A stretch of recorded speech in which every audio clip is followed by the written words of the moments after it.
Hi everyone, I have had a request to make a video for the point 23, which is to explore restorative justice and how actions impact others. It then goes on to say, what does the boy need to do to make the child he was bullying feel safe? So when we're looking at the restorative justice process, we're looking at understanding different points of perspective. So we're really starting to become compassionate towards the people that are involved in the situation, and therefore we can make this conflict resolution because we start to understand the feelings that are taking place for everyone, and then there's a lot of empathy and compassion, and when we get to a process of restorative justice to make everyone feel better and safe about the situation, and for perhaps the behaviours not to reoccur again. So we're looking at that in this bullet point. What is the purpose of this? There are lots. Okay, so the first one is to understand the perspectives of everyone, that your actions that have a cause and effect, and there are consequences to that, and that actually we can make a repair, and there's no shame in making the repair, and we can learn from our mistakes. There's lots and lots of things that underpin this process. So what would that look like in your classrooms? So if you had use this as a circle time, you could have children sitting on chairs, sitting on the floor, however you want to use it. It can be used from reception all the way through to adulthood. And you'll look at what you can do is you can get a big skipping rope, you put it in the middle of the circle, and you make it look like a spiral. Okay, and this is your ripple. Okay, this is just to show that your actions have a ripple effect. So for example, in the story, if you have got a child, the child is the boy who is the bully, you can start taking on perspectives of different characters, including him in the story. So the children in the circle would choose one of those characters to be. Now, it doesn't have to be just the children in the picture. It can be other people involved, like the parent of the child that was bullied. We want to be maybe looking at the friends of the person that was bullied. We want to look at the bully himself. We want to look at his parents and what's going on there with them. So this is a chance to really act out what's happening.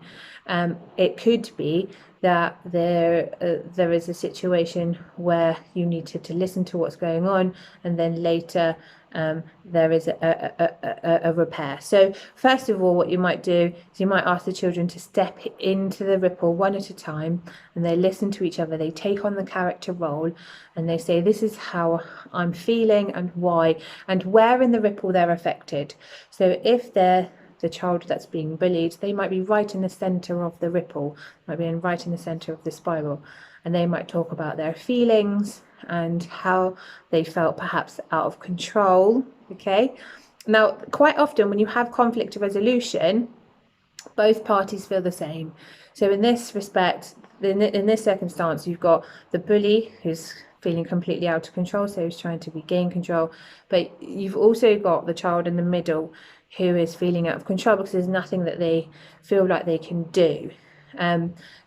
Then you might want to, you validate. So thank you for letting us know how you feel. We understand that you feel like that. Then that child will sit back in his or her seat, and then another child will come into the middle, and they might be a bystander in that situation, and they might stand further out in the spiral. And they give their opinion and they talk about how they felt. So you're really getting people's perspectives and what the ripple effect is. You can bring all of these different characters in to the situation. So once you get to a point of understanding the situation for everybody, you can then talk to your class about, okay, so what is it that needs to be done here? Then you can role play the repair that has to take place between the boy and the bully, and you can really get a really deep conversation going about what the bully was experiencing, why he did what he did, and that he was, really sorry for what he did, and actually next time he would like to make the boy feel safe by perhaps including him in a game, or asking him to play, or sharing a sandwich with him, and saying, look, this is what happened last time, I'd like to give you my sandwich to share, and we can chill out and have a chat. And then you would get the response of the boy, and sort of get that relationship to build up as well after that.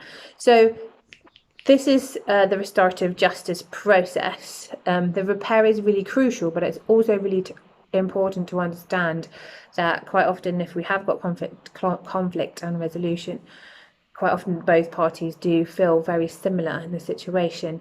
And if we dig deep enough, we can start to understand the perspectives of not just those two people that were involved, but everyone around them. And so they're really getting a perspective of the social community around them as well, and their sense of belonging within that. So there's lots of purpose behind it, and there's lots of talk, there's lots of conversation, and the ripple effect can be made really, really clear by using the skipping rope to show children where they would be in this situation, where they would feel, and how involved in the situation they feel, and how affected they feel. So it's a great visual. I hope this helps, and please subscribe and give me a thumbs up if you thought this video was useful and you'd like to hear more. And if there are any points in the back of the book that you would like me to address, I'm quite happy to do that. So get in touch. I hope you are having a great day. Take care. Bye.